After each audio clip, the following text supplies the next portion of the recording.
Hello my dear students, how are you all? I hope you will fine and I welcome you in science class for class 7 and today we are going to start the new chapter, that is chapter 9, soil. So without wasting time, let's get started. So we all know that the soil is an important natural resource on our earth which support the life on earth. Okay, yes. Due to its the plant grow due to the soil, the survival of plants is possible, and due to the plants and soil, the survival of animal is possible. Okay, how?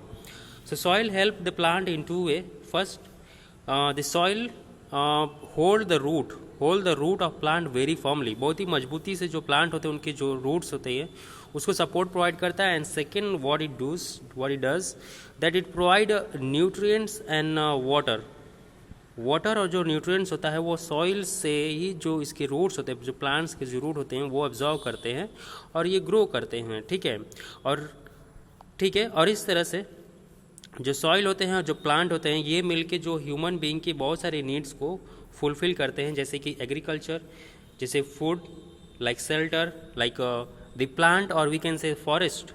जो forest होते हैं, जो plant होते हैं, बहुत सारे animals के लिए, बहुत सारे, या अर्ली डेज में जो ह्यूमंस होते थे उनके लिए भी जो शेल्टर प्लांट्स ही होते थे. जो फॉरेस्ट है वो शेल्टर होते थे. ठीक है, और clothing, yes they provide clothing, and the habitat, yes they provide the shelter. Okay, yes, so we can say that if there is no soil, so we can say that then there will be no life. Okay, yes. So next is soil formation. So how the soil has been formed, कैसे soil form हुआ? Okay, so it has been formed by millions of years by the weathering of parent rock. So जो rocks होते हैं so उनकी weathering से काफ़ी हजारों सालों के weathering के बाद जो soil का formation हुआ है. ठीक है, yes. So the process of soil formation take place, the process by which soil formation take place is called weathering. Okay, yes, weathering is the process by which soil formation take place. So this weathering is caused by many factors like temperature change, like frost, like water, like wind, then living organisms. So first of all, the rocks the huge rocks they break down into small rocks by the process of earthquake. Okay,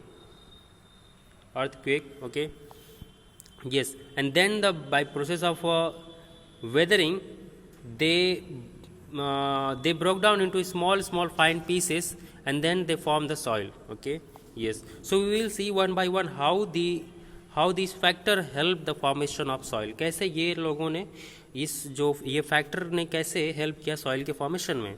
so temperature change, कैसे temperature change ने soil formation में help किया. So we due to the temperature change the surface of earth expand and this contract. ठीक है, जैसे कि अगर कोई एक फील्ड है या कोई खेत है, उसमें गीली जो फील्ड है वो पानी से भरा है. जो पानी सूख जाने के बाद क्या होता है, उसमें काफ़ी क्रैक्स आ जाते हैं ऐसे. ठीक है ना, ऐसे क्रैक्स आ जाते हैं. You must have seen it. So क्यों होता है? क्योंकि वो कॉन्ट्रैक्ट हो जाता है, और इसकी वजह से पहले क्या था, जब इसमें पानी था तो वो एक्सपांड हुआ था, और जब पानी सूख गया तो क्या वो कॉन्ट्रैक्ट हो गया. जो सॉइल है वो कॉन्ट्रैक्ट हुआ और उसमें दरार आ गई, उसमें ऐसे क्लिप्स आ गए. ठीक है, ऐसे ही कुछ ऐसी तरह से प्रोसेस होता है रॉक्स में. सो जो रॉक्स होते हैं, जो भी काफ़ी इंस्टेंस हीट होती है सन की, टेम्परेचर काफ़ी जब बढ़ता है तो वो एक्सपांड हो जाते हैं, और जब टेम्परेचर लो होता है तो वो फिर से कॉन्ट्रैक्ट होते हैं. तो ये प्रोसेस में काफ़ी ब्रेक्स आ जाते हैं इनके लेयर में, और फिर वो टूटने लगते हैं. ठीक है, तो इस तरह से ये छोटे छोटे टुकड़ों में टूट जाते हैं जो बड़े बड़े रॉक होते हैं. Then frost. So frost, what is frost? तो कभी कभी क्या होता है कि जो चट्टानें होती हैं, जो बड़े बड़े रॉक्स होते हैं, तो उनके बीच में ऐसे खाई होती है, काफ़ी जगह हो, कभी कभी दरार बन जाती है.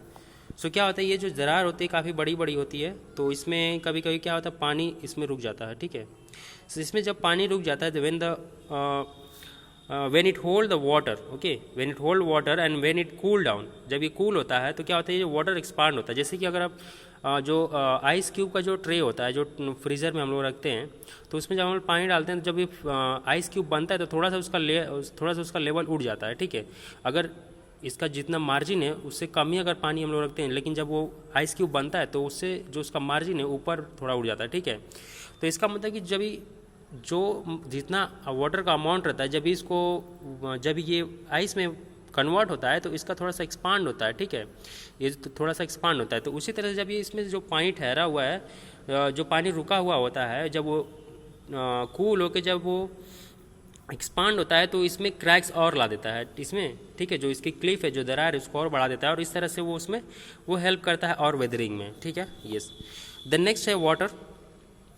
सो जब भी जो रेन है, when there is a raining और when there is a river flowing through its base, अगर कोई ऐसे रॉक है और उसके बेस से कोई रिवर फ्लो हो रही है तो छोटे छोटे पार्टिकल्स को वो इरोड करती है, ठीक है, इरोड करती है अब्रेसिव प्रोसेस से, ABRASIV, एब्रेसिव प्रोसेस से उसको इरोड करती है, ठीक है,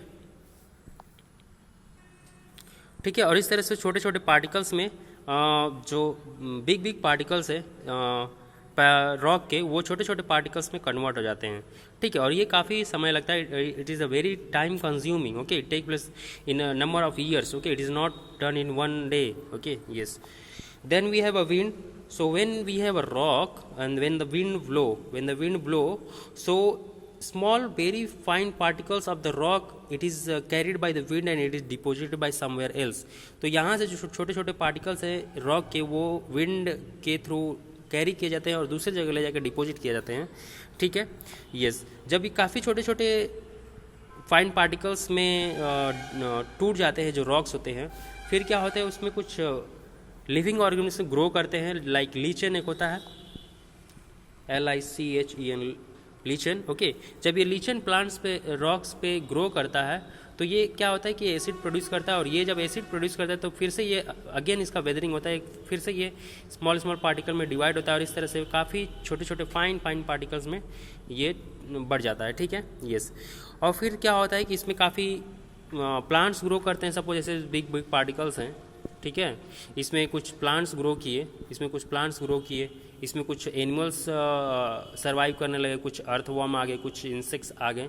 जब वो उनकी डेथ होती है तो इनके जो रिमेन्स और जो इसके रूट्स है, ये सब मिल के एक काफ़ी अच्छी क्वालिटी का सॉइल बनाते हैं। तो इस तरह से फॉर्मेशन होता है सॉइल का, जो कि काफ़ी हज़ारों साल लगता है, धीरे धीरे, वो हमको ऐसे पता नहीं चलता है, okay, yes. The next is soil profile.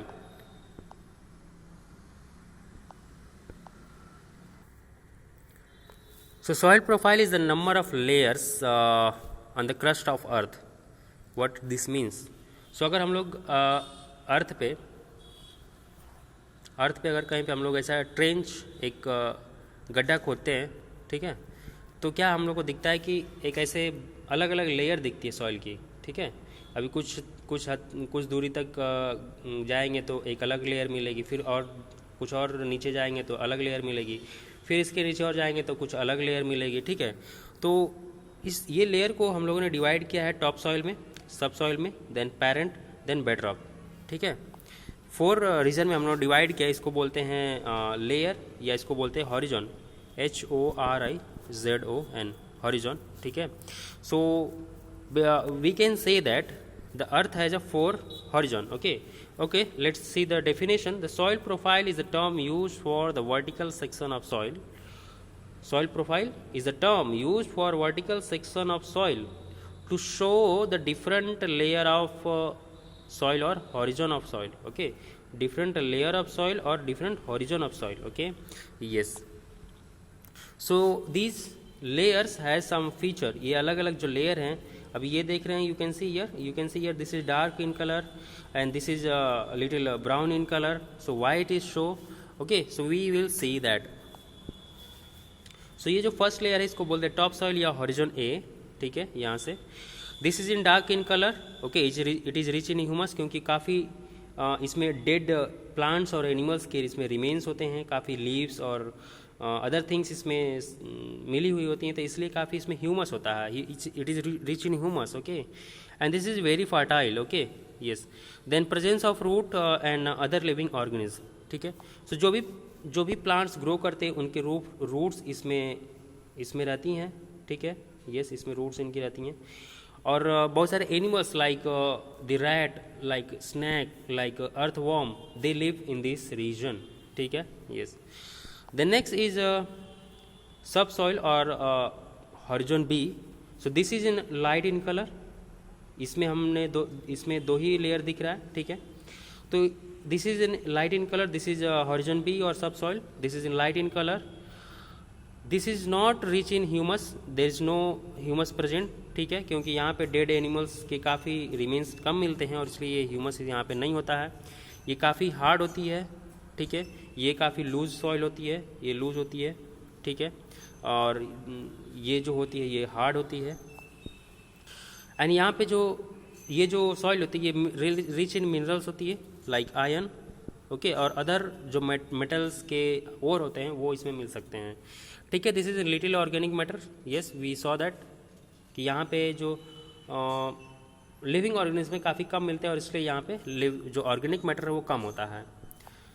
Then जो कोई बड़े बड़े ट्रीज होते हैं उनके रूट्स में भी they go into the subsoil. ठीक है. Yes. Then third layer is parent rock and or we can say the horizon. So here the parent material present in the form of big rock pieces. ठीक है. तो जो third layer होता है इसके जो नीचे लेयर होगी उसमें क्या होगा, बड़े बड़े रॉक्स के पार्टिकल मिलेंगे. ठीक है. उसको बोलते हैं पेरेंट रॉक और सी हॉरिजॉन. ठीक है. और उसके नीचे होता है bed rock. Okay. Yes. So this much only for today. Here you have some question, try to attempt it. Like explain what are the factors responsible for weathering. Okay. So like temperature change, then frost, FROST, frost, then water, then wind. Okay. Then natural weathering, biological weathering, that is by animals. Okay. Yes. So all you have to write in that. Then explain the different layer of soil. Okay. So topsoil, then subsoil, then horizon sea. Okay. Yes. Parent rock. Okay. Then bedrock. So all this you have to explain this. Okay. Yes. So thank you so much. Keep studying. Bye bye.